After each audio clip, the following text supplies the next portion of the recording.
दादा, बारामतीमध्ये रोजगार मेळावा झाला खरा, मात्र स्टेजवर येताच शरद पवार साहेब जेव्हा स्टेजवर आले तेव्हा एकच जो जल्लोष आपल्याला पाहायला मिळाला, त्याचा व्हिडिओ देखील व्हायरल झाला आहे. रोजगार मेळाव्यातनं खरंच रोजगार जो आहे तो या युवकांना मिळेल अशी अपेक्षा आहे का? नाही, जो व्हिडिओ आपण सर्वांनी बघितला जेव्हा पवारसाहेब स्टेजवर आले होते, त्यांना युवा वर्ग विद्यार्थ्यांकडनं मोठ्या प्रमाणात आणि त्यांच्या पालकांकडनं प्रतिसाद हा टाळ्या शिट्ट्या आणि साहेबांचं नाव घेऊन आपण सर्वांनी बघितलं. लोकनेता बनणं तसं सोपं नसतं. त्याला 50-60 वर्ष द्यावे लागतात, लोकात जावं लागतं, लोकांसाठी लढावं लागतं आणि लोकांचा विश्वास हा संपादित करावा लागतो आणि ते पवारसाहेबांनी केलं आहे. म्हणून कालचा प्रतिसाद आपल्या सर्वांना बघायला मिळाला. ती चांगली गोष्ट आहे आणि त्यामुळेच आम्ही साहेबांबरोबर आहोत, कारण लोक साहेबांबरोबर आहेत आणि त्यांच्या विचाराबरोबर आहोत. काय तुम्ही अजूनही पालकत्वाची वाट पाहताय? 95,000पेक्षा अधिकच्या कुटुंबाचे आयुष्य आनंदाने भरले आहे. आजच कॉल करा आणि मिळवा फर्टिलिटी ट्रीटमेंटवर सूट आणि सर्वांना द्या आनंदाची बातमी. राहिला प्रश्न रोजगार मेळाव्याच्या बाबतीत, आपण जर बघितलं तर महाराष्ट्रामध्ये ज्या पद्धतीने इन्व्हेस्टमेंट यायला पाहिजे, नवीन इन्व्हेस्टमेंट येत नाहीत. अनेक अशा कंपन्या ज्या महाराष्ट्रातून दुसऱ्या राज्यामध्ये आता स्थलांतरित होत चाललेल्या आहेत. आता कंपन्या जर येणार नसतील, तसंच आहे त्या कंपन्या जर जाणार असतील, तर मुलांना आपण कामं कुठं देणार आहोत? आपण ट्रेनी म्हणून त्यांना देणार आहोत का खऱ्या अर्थाने परमनंट जॉब देणार आहोत? हा प्रश्न आहे. त्यामुळे हे मेळावे घेत असताना त्याचं स्वागतच आपण केलं पाहिजे, पण त्यातून खूप लोकांना हाताला काम मिळेल अशी अपेक्षा आपल्याला ठेवता येणार नाही. आपल्याला खऱ्या अर्थाने या युवा वर्गाला जर काम द्यायचं असेल तर महाराष्ट्रातून गुजरातला गेलेले प्रोजेक्ट हे परत आणावे लागतील आणि ज्या पद्धतीने ओडिसापासून इतर राज्यांमध्ये छोटे राज्य असतानासुद्धा मोठ्या प्रमाणात इन्व्हेस्टमेंट तिथं जात आहेत, तशाच इन्व्हेस्टमेंट महाराष्ट्रातसुद्धा याव्यात. गुजरातमध्ये 26 लाख कोटी रुपयाची इन्व्हेस्टमेंटचं तिथं टायअप झालेलं आहे, ज्याच्यातून 41 लाख मुलांना हाताला काम मिळणार. तशा बातम्या तर महाराष्ट्रातल्या येत नाहीत. त्यामुळे यासाठी जेव्हा महाराष्ट्रातले नेते प्रयत्न करतील तेव्हा शाश्वत अशा नोकऱ्या आपल्या युवांना देता येतील. दादा, काल मंचरमध्ये जो जो सगळी सभा झाली त्यावेळेला आधी अजित पवारांनी तर अमोल कोल्हेंना चॅलेंजच दिलं होतं. काल पुन्हा एकदा अमोल कोल्हेंना सेलिब्रिटी स्टेटसवरनं हिणवलं गेलं. सेलिब्रिटी तुम्ही एका बाजूला डॉक्टर अमोल कोल्हेंना बोलता आणि दुसऱ्या बाजूला आपण जर बघितलं तर या देशामध्ये जे कोणी सेलिब्रिटी आज लोकसभा नेतं ह्याच्यामध्ये राज्यसभेवर आहेत, त्यांनी कधीही सामान्य लोकांच्या बाजूला आवाज उठवताना आपण बघितलं नाही, जेवढा आवाज हा डॉक्टर अमोल कोल्हेंनी उठवलेला आहे. एखाद्या चांगल्या विचाराला लोकांपर्यंत घेऊन जाण्यासाठी, म्हणजे छत्रपती शिवाजी महाराज असतील, छत्रपती संभाजीराजे असतील, यांचा खरा विचार, खऱ्या गोष्टी ह्या लोकांपर्यंत येण्यासाठी ते प्रामाणिकपणे तिथं कलाकार म्हणून प्रयत्न करतात आणि ते प्रयत्न करत असताना लोकांचा, महाराष्ट्राचा आवाजसुद्धा जर पार्लमेंटमध्ये ते उचलत असतील तर ठीक आहे, तुम्ही सेलिब्रिटी त्यांना म्हणा, पण ते खऱ्या अर्थाने जसा खासदार असावा तसे ते खासदार आहेत आणि लोकांचा विश्वास हा डॉक्टर कोल्हेंवर आहे. त्यामुळे नेत्यांनी बोलून कोणाची किंमत कमी होत नसते. लोक पाठिंबा देत असतात, त्यालीच किंमत वाढत असते, जे डॉक्टर कोल्हेंची आहे.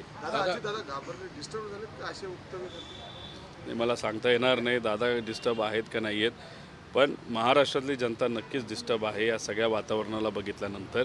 आणि महाराष्ट्राची डिस्टर्ब जनता जी आहे, जे वातावरण राजकीय असू नाही तर सामाजिक आणू, जे कलुषित काही विचारांनी केलेलं आहे, ते सरळ करण्याचं आणि एक वातावरण चांगलं करण्याची जरूरत आहे. त्यासाठी आम्ही सर्वजण लढत आहोत.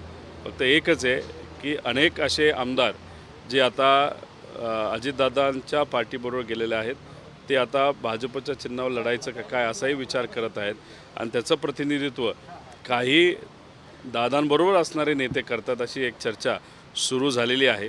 त्यामुळे काही आमदार हे कुठंतरी भाजपच्या चिन्हावर लढायला इच्छुक आहेत आणि काही आमदार लोकसभा झाल्यानंतर परत एकदा पवारसाहेबांकडे यायला इच्छुक आहेत. त्यामुळे लोकसभा झाल्यानंतरच आपल्याला कळेल विधानसभेचे इलेक्शन कशा होते. यालाच धरून एक प्रश्न आहे दादा. काल अमोल कोल्हे असं म्हणाले, निलेश लंकेंना त्यांनी खुली ऑफर दिली की आमच्यासोबत येऊन तुतारी वाजवा, तर वळसे पाटील म्हणतात की याबाबत निर्णय अजित पवार घेतील. लंकेंचं नाही तुमचं बोलणं झालं किंवा साहेबांसोबत काही बोलणं झालं निलेश लंकेंचं? ते मला या बाबतीत सांगता येणार नाही. डॉक्टर कोल्हेंचा नगरला कार्यक्रम सुरू आहे आणि त्याच्यामध्ये ते तिथं लंकेंना एक अप्रत्यक्षपणे मदतच करत आहेत. त्यामुळे तिथं जर मदत ही केली जात असेल तर अपेक्षा आहे की विचाराला पक्कं राहणं हे पण तितकंच महत्त्वाचं आहे. पण आज त्या बाबतीत काय सांगता येणार नाही. चांगली गोष्ट आहे. हळूहळू सगळ्याच आमदारांच्या पोस्टरवर साहेबांचे फोटो हे आपल्याला दिसायला लागतील. फक्त लोकसभा होऊ द्या, मग त्यानंतर आपण बघूया.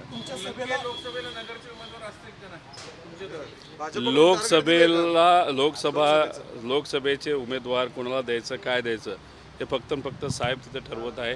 त्या प्रक्रियेमध्ये मी कुठेही नाही, त्यामुळे त्या बाबतीतली माहिती मला तरी नाही आहे. दादा कॉन्फिडंट वाटतात अमोल कोल्हेंनी ठणकावून सांगितलं की बारामती आणि शिरूर आमच्यापासून कोणीच शिवून घेऊ शकत नाही, घेऊ शकत नाही. कारण हा कॉन्फिडन्स आलाय तो साहेबांच्या याच्यामुळे आलाय. पण नेमकं अजित पवारांना हे सगळं चॅलेंज असेल असं वाटतं तुम्हाला ह्या 2 मतदारसंघात? नाही, माझं एकच मत आहे की चॅलेंज सर्वच ठिकाणी असणार आहे. आणि फक्त दादांचंच का नाव तुम्ही घेत आहे, भाजपला सुद्धा चॅलेंज आहे. भाजपला चॅलेंज असल्यामुळेच मोदी साहेब गेल्या 3 महिन्यामध्ये 3दा का 4दा येऊन गेलेले आहेत. अमित शहा काल आहेत, आज आहेत, उद्या आहेत. आता मग ह्याच्यावरूनच समजून घ्या की महाराष्ट्राची परिस्थिती BJPला वाटते तेवढी सोपी नाही, म्हणून एवढं लक्ष देऊन आहेत. आणि त्याच्याचबरोबर कालच्या बैठकीला असंही आम्हाला कळतं की फक्त भाजपच्याच नेत्यांना बोलवलं गेलं होतं, कुठल्याही मित्रपक्षाला बोलवलं गेलं नव्हतं. कुठंतरी एक संदेश दिला जातो आहे की BJP फक्त त्याच पक्षांना जवळ करते ज्यांची काही प्रमाणात ताकद आज आहे. जशी ताकद संपवली जाते ना, ते कमी होते, त्यानंतर त्या पक्षाला महत्त्व देत नाही. हे रासपच्या बाबतीतसुद्धा आपल्याला बघायला मिळतं आहे. तसंच बीडचे काही पक्ष आहेत त्या बाबतीतसुद्धा आपल्याला बघायला मिळतं आहे. त्यामुळे ही भाजपची प्रवृत्ती जी आता कुठंतरी मित्रपक्षालाही कळालेली आहे आणि लोकांनाही कळालेली आहे. पण मग भाजपचे तेच नेते हर्षवर्धन पाटील जे आहेत त्यांनी तर थेट मित्रपक्षच मला धमकी देतोय असं पत्र थेट फडणवीस आणि मुख्यमंत्र्यांनाच लिहिले. आता तुम्ही जर बघितलं तर हर्षवर्धन पाटील साहेब हे BJPमध्ये आहेत. ते कोणाबद्दल बोलत आहेत तर राष्ट्रवादी अजितदादांबद्दल बोलत आहेत. विधानसभेच्या आवारामध्ये शिंदे साहेबांच्या पक्षातले एक मंत्री आणि एक आमदार तिथं भिडले. त्यामुळे हे जे काय चाललं आहे पक्षातल्या पक्षातच त्यांच्यामध्ये एवढ्या मोठ्या प्रमाणात वाद आहे. हे सगळे वाद बघता लोक यांना सोडून महाविकास आघाडीला नक्कीच मतदान करतील असं आम्हाला वाटतं. आम्ही लोकांची मदत मागतोय, लोक आम्हाला मदत करतील अशी आमची अपेक्षा आहे. आणि जे नेते आज जर आपण बघितलं आपापसात लढत आहेत, खरं तर ते मदत मागतात एकनाथ शिंदे साहेबांना की त्यांना मदत करावी. माझं तर मत असं आहे की सामान्य लोकांना जे काही गुंड आज धमकावत आहेत, याच पक्षाला मतदान करा, याच पक्षाला तुम्ही पाठिंबा द्या, त्या सामान्य लोकांची बाजू कोण मांडणार? त्यांची बाजू मांडायला गेलं तर त्या गुंडावर कारवाई होत नाही. पण एखाद्या नेत्यावर जर कोणी बोललं तर लगेच SIT नाही तिथं कारवाई केली जाते. त्यामुळे आमचं मत आहे की लोक आज त्रासलेली आहेत, लोकांच्या बाजूने आम्ही सर्वजण लढत आहोत. अंकिता पाटलांचं एक विधान होतं दादा. अंकिता पाटील काय म्हणाल्या होत्या, दरवेळेस आमच्या पाठीत तुम्ही खंजीर खोपसलाय, यावेळेस मतदान करणार नाही. एक प्रकारे अजितदादांना हा इशारा होता. तुमचं काही बोलणं झालं का आणि अशी गरज पडल्यास तुम्ही स्वतः बोलणार आहात का? कारण अंकिता पाटील पण नाही, जिल्हा परिषदमध्ये अंकिताताईंनी आम्ही काम एकत्र केलेलं आहे. आता ते भाजपबरोबर आहेत. अंकिताताईंचा कॉन्फिडन्स बघता कुठंतरी असं वाटतं आहे की इंदापूरमध्ये येत्या काळामध्ये विधानसभेला ती जागा ही भाजपला सुटेल आणि त्या अनुषंगानेच त्यांचा कॉन्फिडन्स हा जास्त दिसत आहे. आणि ते फक्त इंदापूरमध्येच होईल असं नाही, बऱ्याच ठिकाणी अशी होण्याची परिस्थिती आहे. आणि त्याची कुणकुण कुठंतरी जे लोक आधीच्या विचाराला सोडून, म्हणजे ज्याच्यामध्ये साहेब असतील, उद्धव ठाकरे साहेब असतील, यांना सोडून दुसऱ्या पार्टीत जे गेलेले आहेत, आता त्यांच्यामध्ये एक भीती निर्माण झालेली आहे की विधानसभेला भाजप हे आपल्याला भाजपवरच लढायला सांगेल, नाही तर वेगळं लढायला सांगेल. दादा प्रकाश आंबेडकरांचा स्टँड अजूनही क्लिअर होत नाही आहे असं ते म्हणतात की महाविकास आघाडीमधल्या 15 जागांवर काहीतरी खलबतं शिजत आहेत. त्याच्यामुळे जोपर्यंत त्या जागा निश्चित होत नाहीत तोपर्यंत वंचितचा स्टँड क्लिअर होणार नाही, असं काही आहे का? मेसेज क्लिअर दिलाय त्यांनी त्यांच्या नाही, त्या चर्चेमध्ये मी तरी नाही आहे, पण एक नागरिक म्हणून माझीसुद्धा अपेक्षा आहे की प्रकाश आंबेडकर साहेब एक खूप मोठे नेते आहेत.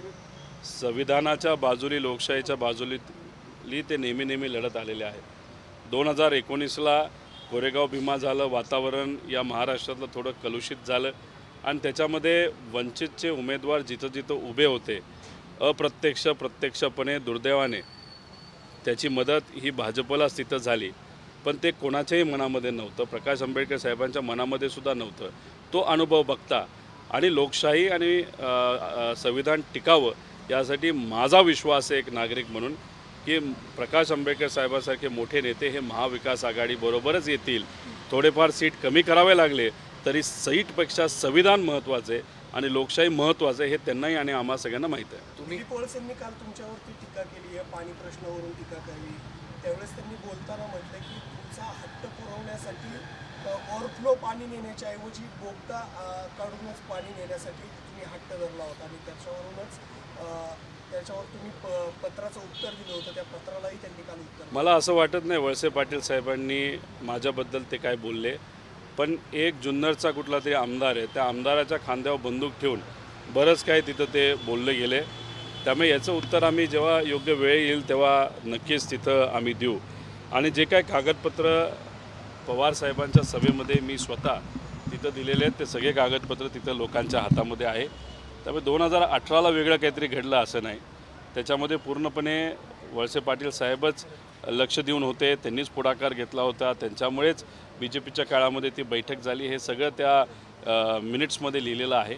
आता ते लोकांच्या हातामध्ये आहे. त्यामुळे एखादा आमदार उगाचच एखाद्या नेत्याला खुश करण्यासाठी येऊन लोकांची बाजू न मांडता दुसरीच काहीतरी बाजू मांडण्याचा प्रयत्न करत असेल तर तिथं गेल्यानंतर त्याबद्दलचं सुद्धा उत्तर त्यांच्या मतदारसंघामध्ये आम्ही सर्वजण देऊ. दादा काल तुम्ही जसं पाणी म्हणालात प्रश्नासंदर्भात त्यांनी बोलताना असं म्हटलं की आता वेळ आली, लढाईची वेळ आली तरी आम्ही लढायला तयार आहे, पण मात्र अशा पद्धतीने पाणी जाऊन देणार नाही असं वळसेंनी बोललं. जेव्हा शेतकरी कांद्याच्या बाबतीत अडचणी होतात सत्तेत असून हे शांत बसले, दुधाच्या बाबतीत अडचणीत होतात सत्तेत असून हे शांत बसले, तिथं असणाऱ्या अनेक शेतकऱ्यांना इतरही पिकांसाठी मोठ्या प्रमाणात अडचणी सोसावी लागत होतं, हे सत्तेत असताना शांत बसले. आता मग लोकांनाही कळलेलं आहे की हे सोयीचं राजकारण करतात. भाजपचं सरकार आलं तर भाजपला पाहिजे तशी पत्र देतात आणि मग जेव्हा सत्तेत विचार सोडून, साहेबांची साथ सोडून, लोकांची साथ सोडून फक्त सत्तेत कारवाई होऊ नये म्हणून हे जेव्हा जातात तेव्हा बाजू बदलताना सुद्धा आपण सर्वांनी बघितलेलं आहे. त्यामुळे लोकांचा विश्वास या नेत्यांवर किती आहे हा एक खरं तर अभ्यास करण्याचेच एक विषय आहे असं मला वाटतं. महायुतीची बैठक झाली तेव्हा महायुती असा शब्द त्यांनी दिला होता, मात्र जानकर आणि सदाभाऊ खोत दोघंही तिथे नव्हते. सदाभाऊ खोत यांनी तर स्पष्टीकरण दिलं आहे. जानकरांच्या बाबतीत आपण काही त्यांच्याशी चर्चा करणार आहोत का 2 ते 3 जागांचं? नाही, भाजपचं मत नेहमी काय असतं की ज्या पक्षाला आपण जवळ करतो हळूहळू त्यांना संपवणं हे भाजप नेहमीच करत आलेलं आहे. त्यांना असं वाटतं की जानकरांचा जो पक्ष आहे तो संपवला गेलेला आहे, पण शेवटी निर्णय लोक घेत असतात. तर बघूया आता येत्या काळामध्ये महाविकास आघाडीबरोबर ते येतात का नाही येत आणि आले तर किती सीटासाठी येतात. पण पुढच्या 2 दिवसामध्येच आपल्याला क्लिअर कट कळेल की जानकर साहेब हे शेतकऱ्यांच्या बाजूला राहतात का सत्तेसाठी BJPच्या बाजूला जातात. महाविकास आघाडीच्या जागा वाटपाचं कधीपर्यंत ठरण्याची शक्यता आहे? वंचित आघाडी जो पक्ष आहे त्यांचे जे काही सीटच्या बद्दलची चर्चा आहे ती लवकरच संपेल आणि ती संपल्यानंतर नावं जाहीर होतील असं पेपरमध्ये वाचल्यानंतर मला तरी वाटतं. पण मग महायुतीकडे आज अमित शहा येत आहेत, त्यांच्याकडे पण तीच अडचण आहे, त्याच्यासाठीच अमित शहांना मुंबईत यावं लागतं? नाही, अडचण राहणार नाही. अमित शहा साहेब एखाद्या खोलीमध्ये या तिन्ही पक्षाच्या प्रमुख नेत्यांना घेऊन बसले तर हे जे नेते आहेत जे विचाराला सोडून आता भाजपबरोबर गेलेले आहेत त्यांना कुठलाही पर्याय राहणार नाही. अमित शहा साहेब बोलले की तुम्हाला 4 घ्यायचे आणि तुम्हाला 10 घ्यायचे, ते गप गुणानं ते स्वीकारतील, त्यांच्याकडे दुसरा कुठलाही पर्याय राहणार नाही.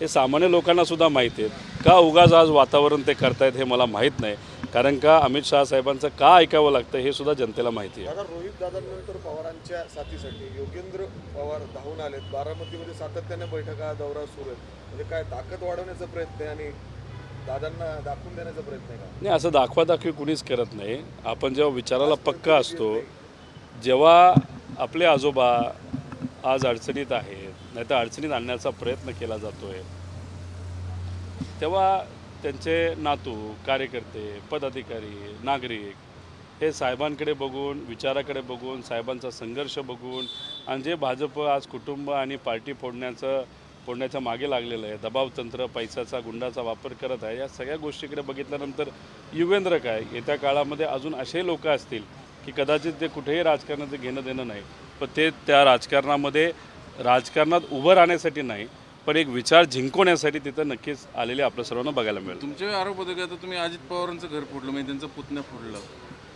असं कोणाचा नाही म्हणजे ते आता साहजिक योगेंद्र त्यांचा पुतण्या आहे कुणी आरोप केलाय? म्हणजे ते त्यांच्या घरातनं होणार ना आज नव्हते कुणी आरोप केलाय? होणार ना. आरोप जेव्हा होईल तेव्हा त्याचं उत्तर मी देईल. दादा तुम्ही कारण का जेव्हा युगेंद्र तिथं आला होता मला सुद्धा माहीत नव्हतं. मोबाईलवर कुणीतरी मला एक लिंक पाठवली ज्याच्यात तुमच्यासारख्याच एका मीडियाची एक लिंक होती. ती बघितल्यानंतर मला कळलं युगेंद्र तिथं ऑफिसला आलेला आहे. त्यामुळे ज्या गोष्टी खऱ्या असतात त्या आम्ही बोलत असतो. कुठेही आपण कुटुंब फोडण्याच्या नादी लागत नाही. BJPचं ते काम आहे. BJP पार्टी आणि कुटुंब फोडायसाठी माहीर आहे. दादा तुम्ही ड्रग्सच्या बाबतीत काल एक ट्विट केलेलं आहे. पिंपरी चिंचवडमध्ये देखील एक थेट पोलिसच ड्रग्ज विकत होता असं दिसून आलं आणि त्याच्यावर गुन्हा वगैरे दाखल झाला. तुम्ही म्हणता की मंत्री देखील यात समावेश आहे. काय नेमका हा खुलासा? आता ससून हॉस्पिटलमध्ये जे पाटील पकडले होते त्यांचं पुढं काय झालं, SIT झाली का नाही झाली, त्याच्यावर एन्क्वायरी झाली का नाही झाली, त्याचा अभ्यास केला गेला का नाही गेला हे कोणालाच माहीत नाही. त्यावेळेससुद्धा चर्चा अशी होते एका मोठ्या सत्तेत असलेल्या नेत्याचा फोन पोलिसांना गेला आणि मग त्या पाटलांना जे ड्रग प्रकरणामध्ये पकडण्यात आले होते त्यांना सोडवलं गेलं. मग चर्चा ही नेत्यांची आहेच. आता अधिकाऱ्याची चर्चा कशी असणार? कारण कालच एक अधिकारी पकडला गेला आहे 30-40 कोटी रुपयाच्या ड्रग्सबरोबर. आता एकच अधिकारी आहे का असे अनेक अधिकारी आहेत हे बघावं लागेल. एक तुम्ही समजून घ्या, जेव्हा मुख्यमंत्री उपमुख्यमंत्री साहेबांना मोठ्या नेत्यांना भेटण्यासाठी गुंड येतात, गुंड सेल्फी काढतात, गुंड रील करतात, तेव्हा गुंडांना एक असं वाटायला लागतं की सामान्य लोकांचं आणि पोलिसांचं राज्य नाही, हे आता गुंडांचं राज्य आहे. आणि मग गुंड धाडस करतात. मग धाडस जरा जास्तच वाढलेलं दिसतं 2.5 वर्षांमध्ये.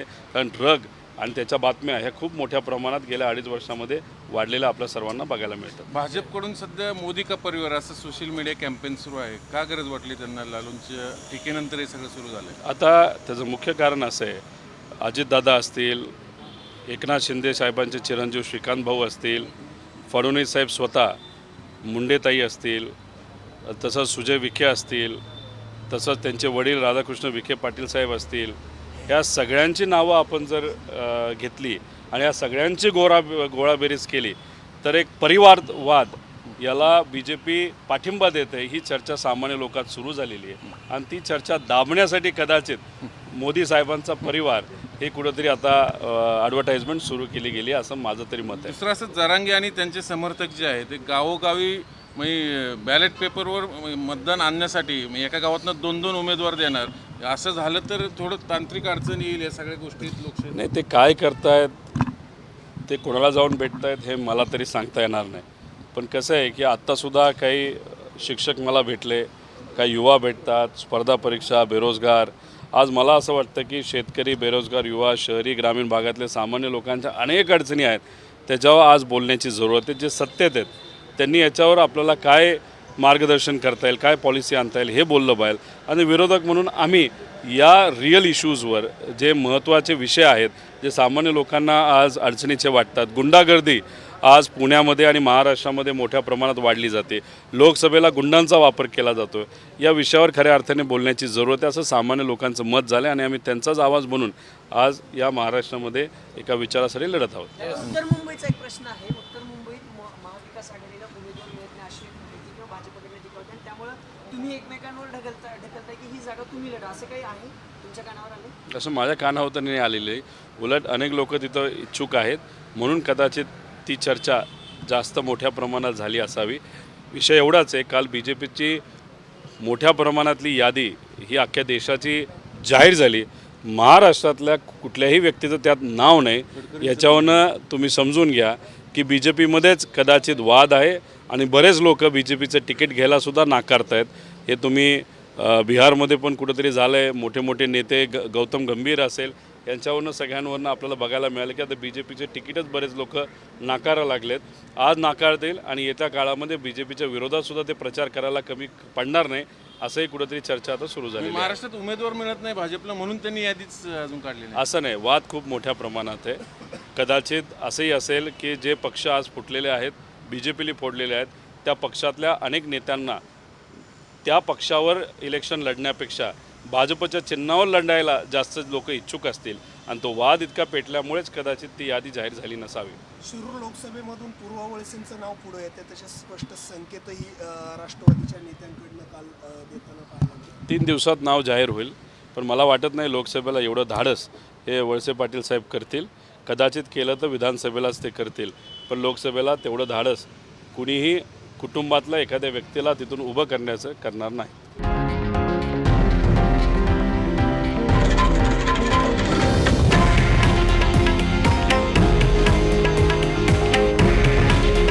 हे आहे देशातील नंबर 1 न्यूज नेटवर्क आणि आपण पाहत आहात TV9 मराठी. काळजी तुमची, हित महाराष्ट्राचं.